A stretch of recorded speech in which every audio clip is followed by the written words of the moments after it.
Hello and welcome back to my channel. Today I'm going to be talking about how to start a Blu-ray collection. Now it's mainly for people who don't have a collection or are just getting into it, but I hope these tips will be good for anybody who's at any level of collecting Blu-rays, or pretty much anything in particular really, because collection is just a hobby, isn't it? And you can be collecting anything.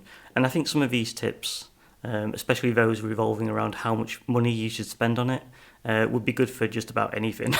But primarily it's for people just about to start a Blu-ray collection. Now if you watch any of my videos before, you'll know these are always unscripted, but today I've got not exactly a script, but a lot of notes. So if you see me looking over there, it's because I don't want to miss anything out. So let's just get straight into it. My first tip is for everyone to sit down and just take a moment to think about why they want to start a collection. Some people just like the aesthetics of it. They have a nice big shelf full of all their favourite films and it looks good, and that's totally valid. Maybe they're only interested in limited editions or box sets, something that's really eye-catching.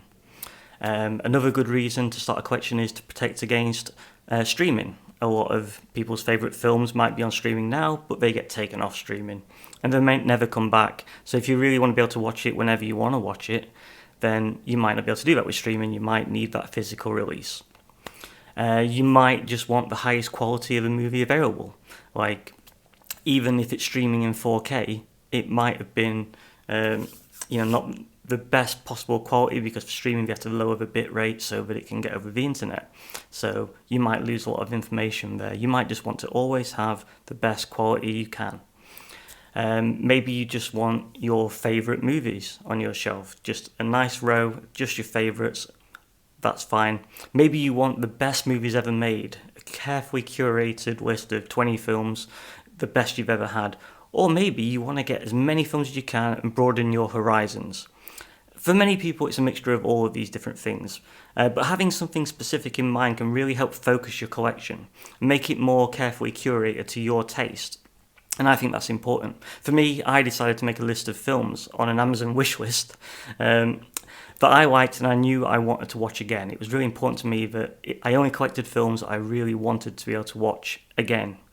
There's no real point, I don't think, in buying something you won't ever use again, unless it is all about aesthetics. It's, again, that's a valid choice, but it's not where I'm coming from.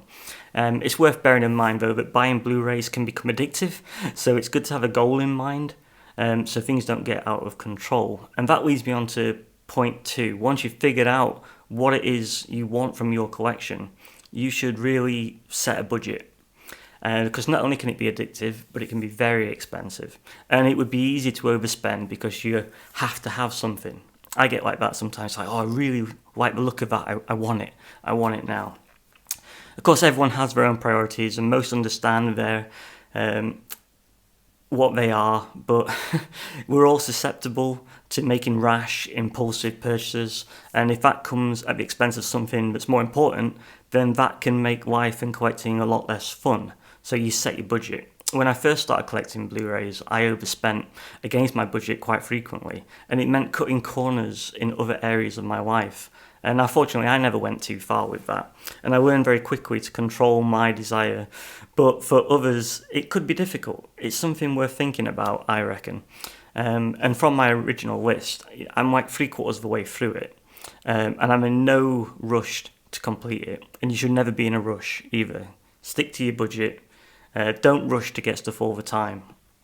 Besides, new great movies get added in all the time, so you'll never really finish your collection. So don't feel like you've got a goal and you've got to get to that goal. It may never happen. So, don't bust a gut trying to do that.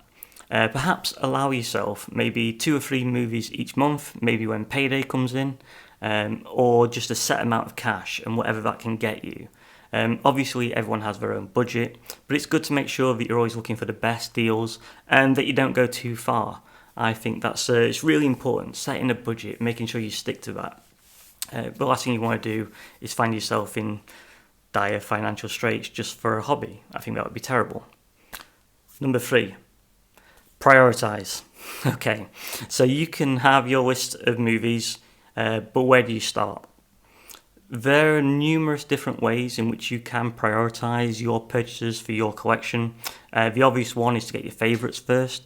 Of course, though, if you plan on building a large collection, you may want to do things a bit differently. Prioritise titles that are out of print or likely to go out of print soon. In your searches when you're looking for stuff, that's for good deals, that would be a good idea to keep an eye out for difficult to find titles. If a bargain comes up, you really need to be ready to swoop in on it. Also, if you're excited for a new release but it's a limited edition, then you should pre-order that, and that should be a priority at that time. Popular limited editions will sell out, and they'll cost double or triple in no time at all. They'll go on eBay, people try and make a quick buck out of it. That happens all the time. And that's one of my pet peeves, to be honest. I don't like boutique labels when they only release a limited edition. It sells out and people just make a quick buck off it. Not a big fan of that. It only leads to that one thing: overpriced second-hand copies that rip off collectors who were too slow or not aware of the release to get it originally. Another idea, if you want to build up your collection more quickly, would be to prioritise the most widely available movies, and that's because they're the cheapest ones to find. They're in abundance. They're everywhere. They're often like the biggest blockbusters as well. So if you like a lot of blockbuster films, and I like a lot of blockbuster films, especially over the last 40 years or so, then your list, if it consists of all of these, you could build it out extensively pretty quickly. You can find some very cheap, very good deals. I want to show you an example of a limited edition. Actually, let's get that up first. So, this is a film by Christopher Nolan called Following. It's his first feature film, and for a long time it's only been available on Criterion. It's a US import as well. I don't believe, I might be wrong, but I don't believe it's available in the UK as a Region B Blu-ray. Either way, it's like 30 quid, and it'd be 30 quid even if it was a UK version. This will be region locked, of course, because it's an import, US import. For a long time, this was the only one you could get for this film. But I found out not long ago that there is, by 101, releasing £18.99 the film in the UK. But it's a limited edition. So I pre-ordered it. I'm expecting this to come. I actually got it from Zavvi because I had a voucher for them. But I'm delighted to have this. I feel like it's high time this film got a good release. But it's basically, there's one left in stock right now. That'll be gone before you know it. Used, it's already 30 quid. People are already getting on it to try and make more money out of it. And once this one goes, and once that Zavvi run out, it's sold out in a lot of places. H&B don't have it anymore. So it's going to go up. And maybe if you see this first, you can go and get that last one. I don't know. I don't like it. I think that's a good example, though. What we were talking about before with buying films that are blockbusters, another good example on Amazon is like, this is a great film, The Fifth Element. It's £7, and you'll find this often. Let me come back to my script. So, if you have a small budget, you can add more titles to your list by scooping up these £7 titles that you might like, and maybe adding one rare or less common movie each month, maybe one special edition, maybe one brand new 4K, something like that. Again, I'm really wary about people spending way too much money on this stuff. It can be a very expensive hobby. The way I went about building mine was pretty much that. I might buy one limited edition, one big box set maybe, or one 4K that I really wanted but was quite expensive, and maybe then scour the internet for great deals on more common titles. I found a lot of bargains, and I'd say at least a quarter of my collections were movies that just cost a few pounds each. I'll come back to you now, bear with me. So I think that's really important to not overspend all the time. Whenever I receive, obviously I check the condition of these. They use Blu-rays a lot of the time, but they're often listed as being like in very good condition, excellent condition, like new. And if they are, then great. And if not, I will send them back. I don't want something tatty in my collection either, but I also don't want to overspend for something when I don't have to. In the UK, there's a lot of reseller companies that will give you a refund quite easily if a disc is not up to standard, and the return postage is free on eBay as far as I can tell anyway. Whenever I've done it, it's always been free. So, we'll come on to eBay in a bit, but really, I don't see a problem getting secondhand from other people when it's so much cheaper. If you really want to build out your collection, I think it's a really good idea, and not to spend way too much money on films that are readily available. And next one, that's quite a long one. Prioritise though. Prioritise what you want. Don't try and get everything all at once. For God's sake, you've got to keep an eye on that. It can be really easy. It caught me out. I don't want it to catch you out. Number 4, search the internet. It's worth pointing out that major sites like Amazon don't always have the best deals, and sometimes there can be good sales going on. Major high street retailers, like in the UK we have HMV and FOP, sometimes they have 2 for £15 or 2 for £12 even. So maybe go and check there if that's what you want. You might be able to find a really good deal on those websites. Maybe even check out the distributors' own websites. Sometimes they have sales. I know that Arrow often have sales where there's very reduced prices for high quality stuff. So do your research. Make sure you're finding the best deal at all times. I think that's really, really important. Number 5, this is a really good one that we're going to have to check out Capsaholic for, one of my favourite websites. Check if the same transfer is on a cheaper disc. So if you're like me, you'll love Criterion's. I have plenty. The packaging's great. The movie is almost always printed in a very high quality. It's got great extras, nice booklet. Everything about it's a great package, and it's not limited edition, which I love. It's just the standard edition. But it's perfect, pretty much. But very expensive, of course. It might cost £30 for a Blu-ray. It might cost £40 for a 4K.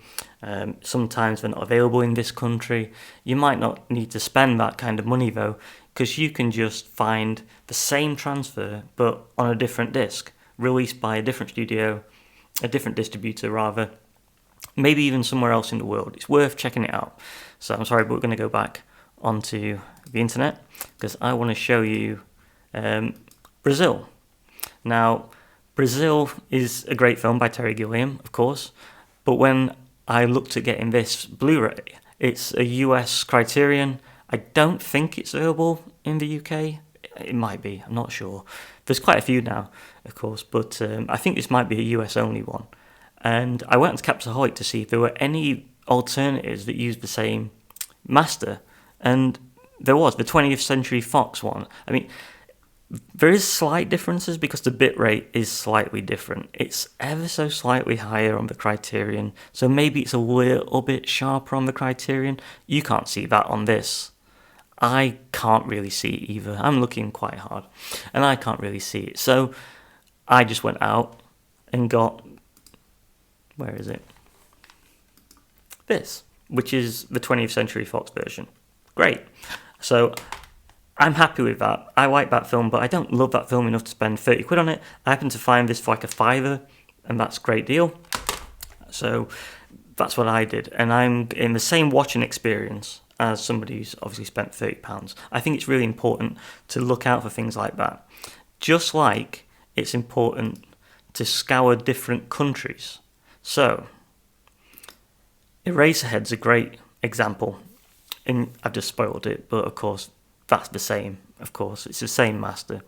You'll notice here, this is the Criterion. This is available in the US and the UK. It's, again, an expensive thing to buy. It would be beautiful to have this, because I really do like Eraserhead, but do I like it enough to spend that much money on it? Not necessarily. So, I had a look, found this version, which is the German release, and I picked that up as well. And I picked that up for £10. This cost me £10, and the Criterion would have been like 30 quid. Now, what's quite nice as well is the German ones, they come with reversible sleeves, so you don't have to have the age rating on the side. It looks great. It looks just as good as the Criterion, of course, but it's in a plastic case and there's no book. You don't get all the bells and whistles, but that's not always my top priority. And that's what you need to figure out too. Is it always your top priority to have the booklet, to have the best case? If it is, then you might not be able to get as many of those as you could if you wanted a more extensive collection. It's up to you. But these are things you need to consider before you really start, because if you start collecting all the criterions, then you realise I can't spend all this money all the time, and you start then collecting alternative versions, then maybe you'll never be happy with your collection. It'll look out of place. So take a moment to think about what's the most important. Is it the best quality video and nothing else? Then these are great. If it's the overall presentation, the packaging, how it looks on the shelf, maybe you want to go for the criterions, and maybe it means you have to scale down your expectations somewhat. You're going to be doing this for years, hopefully a lifetime of collecting. You don't have to get it all in one go, but you do want to make sure you don't make any mistakes and waste any money along the way. So, another good one to show you about. So, I really like this film, Sorry to Bother You. I saw it on streaming and I enjoyed it. I wanted to get it on Blu-ray. And I did get it on Blu-ray, but unfortunately, they only have it in America until I looked on Blu-ray.com and noticed that it was in Scandinavia as well. So Denmark, Finland, Norway, Sweden. I have the Swedish one. Do I have it? Yes, I do. Why is it not in my collection? Oh, because I'm not logged in. Okay, fine. Being stupid today. It's quite late. Sorry. So, how did I get hold of this one? There's not many. There's not a eBay in Sweden, I don't think. Or at least if there is, I was having trouble with it. So I ended up going on a website called tradeera.com or .sweden. and I managed to find someone selling it very cheaply. It took ages to get here, but it did get here and I found it. And what's interesting is I was able to look and check that it had the English audio, which of course it would. You know, it's the original audio, it's an American film, but it's good to know that it's there. It doesn't have English subtitles, but I don't need subtitles personally, so I'm okay with that. If you do need subtitles, that's definitely worth checking out. Keep an eye out for that. But it's region B, so it'll just play in English. As far as I can tell, there's no dub on this whatsoever. So that's another place to look. Getting foreign releases is something that I've done a lot of all the time, actually. There's a film called Detroit Rock City that when I was a lot younger, like 20 years ago, maybe even longer, I used to really like it. It's very silly. It's not the greatest film ever made by any stretch, but it was only released in America and Japan. So it's region A, whatever you do, but in America, it's very difficult to get hold of. I couldn't find it. It's been out of print for a long time, but in Japan, there's still plenty of copies going around, so I managed to pick up a copy of that. Same with Eagle versus Shark. That's an Australian film, and I found that on amazon.co.au. So there's an Amazon site for most countries. If you go to it, you can sign in using your local sign-in, and it'll basically create like a shadow account for you on that. So that's dead easy. And again, because it's coming from Japan or Australia or wherever, it can take a while to arrive, but you can find some really good deals on there, and you're basically getting the exact same thing, just in a slightly different type of packaging. It's really opened my eyes to how people do things differently. So yeah, buy releases from different countries, do your research, figure out if you're getting the best deal all the time.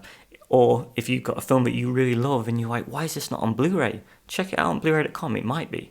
I was very annoyed that this wasn't on Blu-ray until I checked it on Blu-ray.com and figured out, hey, it is. I just need to download a Swedish eBay type app called Tradeera, make a new account, find a copy, buy it, and get it sent to me. It was worth it. It's a good film. I like it. Okay. So those are my main tips.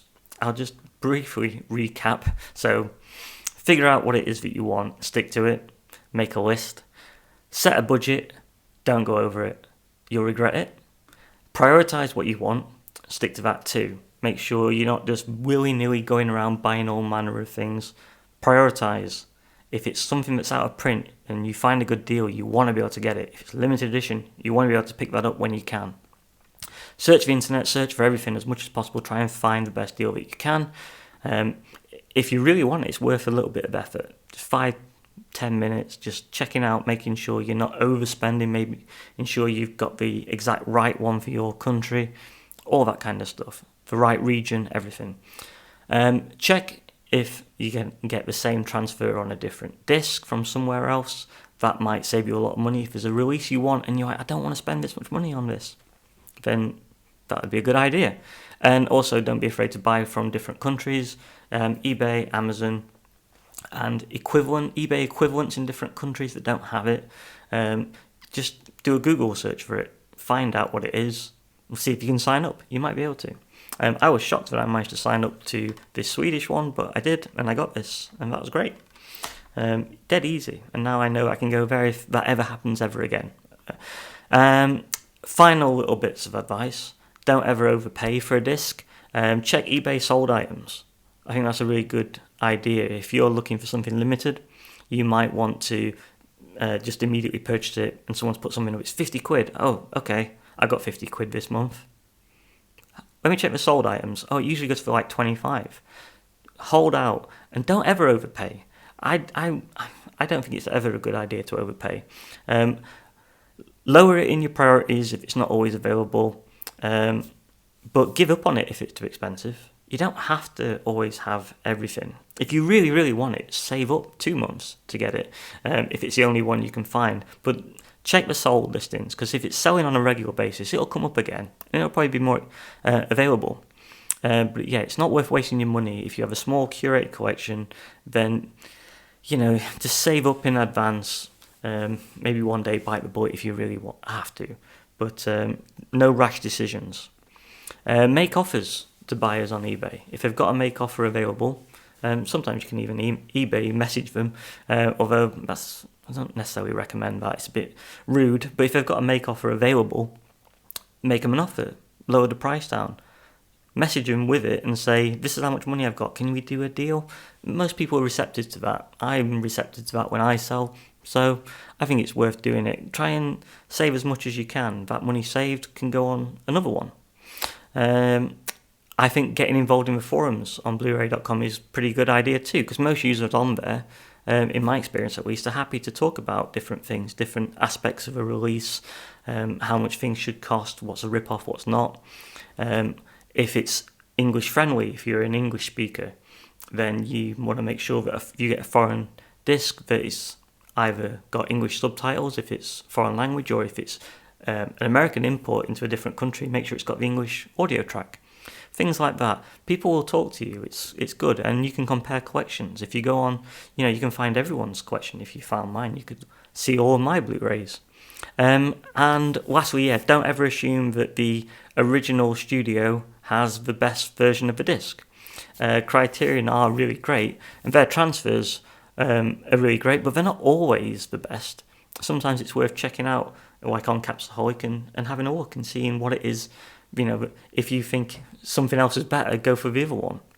See what the consensus is, again, on like other people, even in the comments, maybe. You can talk to people about it.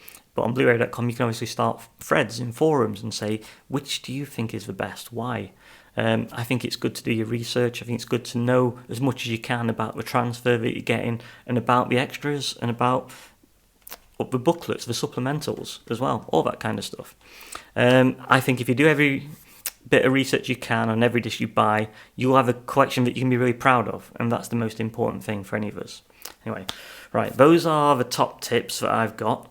I hope that all makes sense. I know I ramble a little bit, but if it's making sense, then let me know. If it's not making sense and you want me to clarify, leave me a comment. I will clarify what I mean. But yeah, it kind of boils down to just making sure that you're making the right decision at the right time, and not just flinging yourself into something willy-nilly. I've got a couple of ideas for videos coming up. One is I'm going to go on eBay as if I were a new collector. I'm going to try and find 5 films for less than, or £2 or less, basically, delivered to my door. They have to be listed as being in very good condition. They have to be films that I don't have anymore.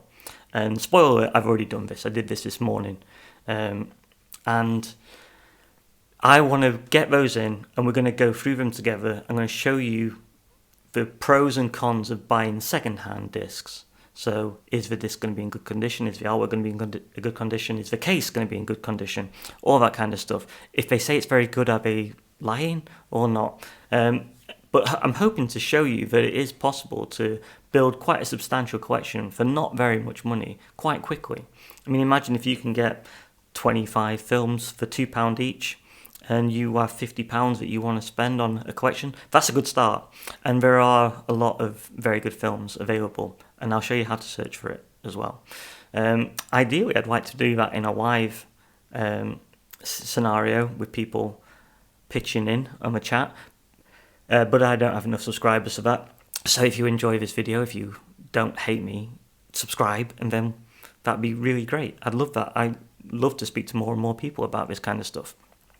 I also got my 4K copy of Coraline in the post, and I'll be doing another video separate to the last one, which is about comparing the 4K to the Blu-ray, because the 4K is just a upscaled Blu-ray as far as I can tell, and I want to know if that's worth it, especially with stop motion animation. I find it quite fascinating that 4Ks get released when they were never mastered in 4K, and what it means. So that's it for this week, 2 weeks. I don't know, it takes me a while to do these, to figure out what I'm going to do. I really hope you've enjoyed it and that it's helpful. Again, if it is, then do please subscribe. Thanks again for your support. I've had a few more subscribers coming through, and I really appreciate every single one of them. That's it for this week. I'll see you next time. Bye.